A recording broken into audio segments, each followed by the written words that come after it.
ولا تجادلوا اہل الکتاب الا باللتی ہی احسن۔ قرآن مقدس میں اللہ تعالیٰ کا طرز اسلوب ہے کہ اللہ تبلیغ کا طریقہ بتاتے ہیں، تبلیغ کیسے کرنی، کسی کو تعلیم دینی ہے تو کیسے تعلیم دینی ہے۔ اکثر صورتوں میں اللہ طریقہ تبلیغ ذکر کرتے ہیں، ادفع باللتی ہی احسن، ادع الی سبیل ربک بالحکمت والموعظۃ الحسنہ۔ یہ مختلف صورتوں میں اللہ نے تبلیغ کا طریقہ بتایا، تو یہاں اللہ تعالیٰ طریقہ تبلیغ بیان کرنے لگے ہیں۔ نہ جھگڑو اہل کتاب سے مگر اس طریقے سے جھگڑو جو آسن ہو۔ صرف تبلیغ نہیں ہے جناب، جھگڑنے کی بات ہے۔ ایک ہے میں درس دے رہا ہوں، میں تقریر کر رہا ہوں، جمعے کا خطبہ دے رہا ہوں، بیان کر رہا ہوں، ایک یہ۔ ایک ہے میرا کسی سے مناظرہ پڑ گیا، مقابلے میں کوئی بندہ آ گیا، گفتگو ہونے لگ گئی،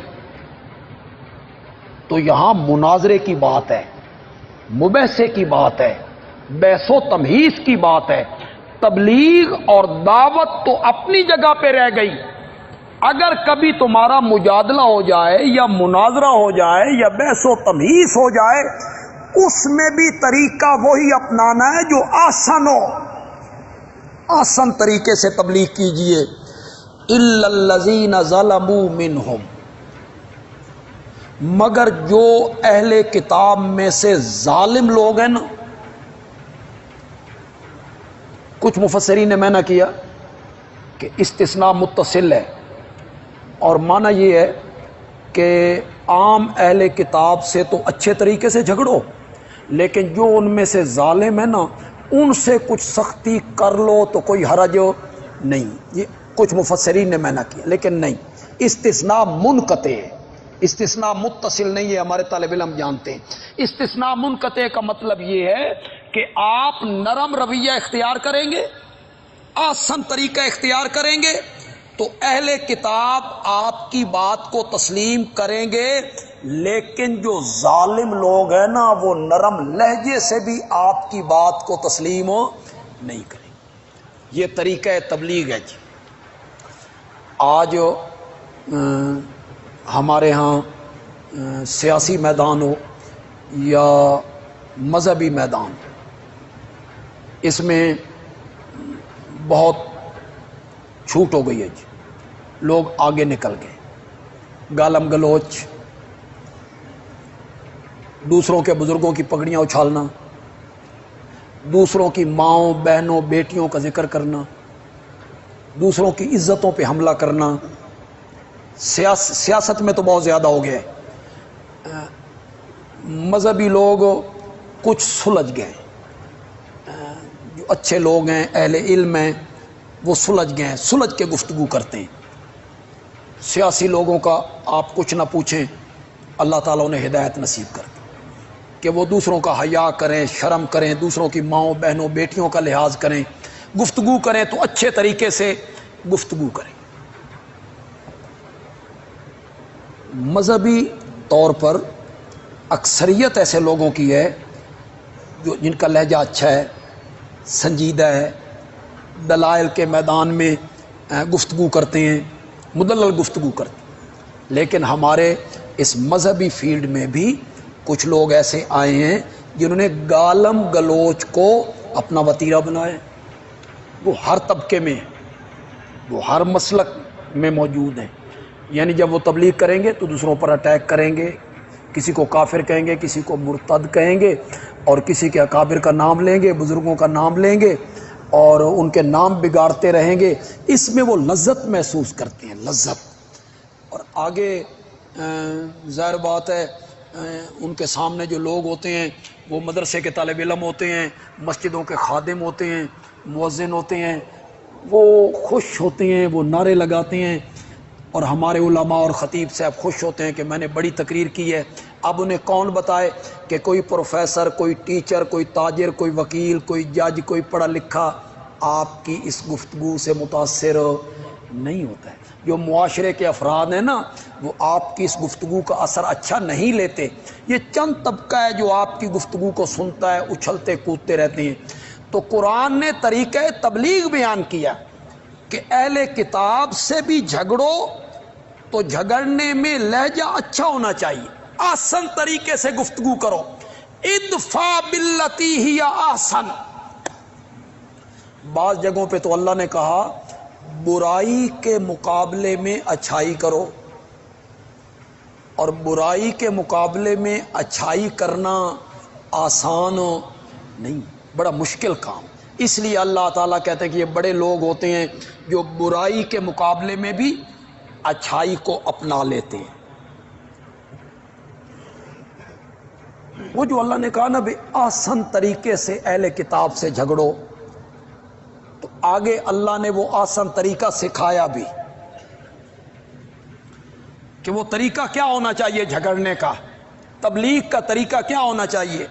قولو، تم کہو، آمنا بالذی انزل الینا وانزل الیکم، اے اہل کتاب ہم مان چکے ہیں اس وحی کو جو ہماری طرف اتاری گئی ہے، ہمارے آخری پیغمبر پہ اتاری گئی ہے قرآن کی شکل میں، ہم اسے بھی مان چکے ہیں۔ وانزل الیکم، اور ہم اس وحی پر بھی ایمان رکھتے ہیں جو تمہاری طرف اتاری گئی ہے۔ تورات میں، انجیل میں حضرت موسیٰ پر، حضرت عیسیٰ پر جو وحی اور جو اصول کی باتیں تمہاری کتابوں میں موجود تھیں ہم اسے بھی مانتے ہیں، اور جو کچھ قرآن میں ہے ہم اسے بھی مانتے ہیں۔ الہنا و الہکم واحد، ہمارا الہ اور تمہارا الہ ایک ہے۔ تم بھی کہتے ہو کہ اللہ کے سوا الہ کوئی نہیں، ہم بھی کہتے ہیں کہ اللہ کے سوا الہ کوئی نہیں۔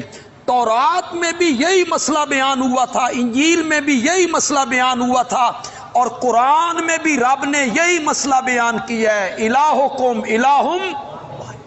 تو یہ طریقہ سکھایا کہ اس طرح آپ نے دعوت دینی ہے اور اس طرح آپ نے تبلیغ کرنی ہے۔ اس کا ایک ہم نمونہ دیکھیں گے، آپ سورۃ آل عمران میں آئیں۔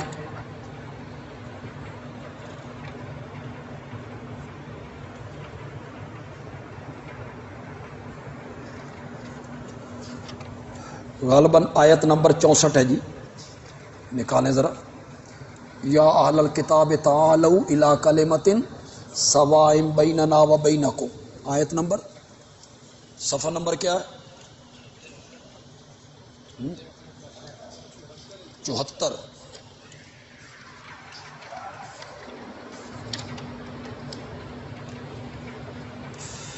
صفحہ نمبر ہے جی 74، تیسرا پارہ ہے اور سورت آل عمران ہے، اور اس کی آیت نمبر 64، آیت نمبر 64 ہے جی۔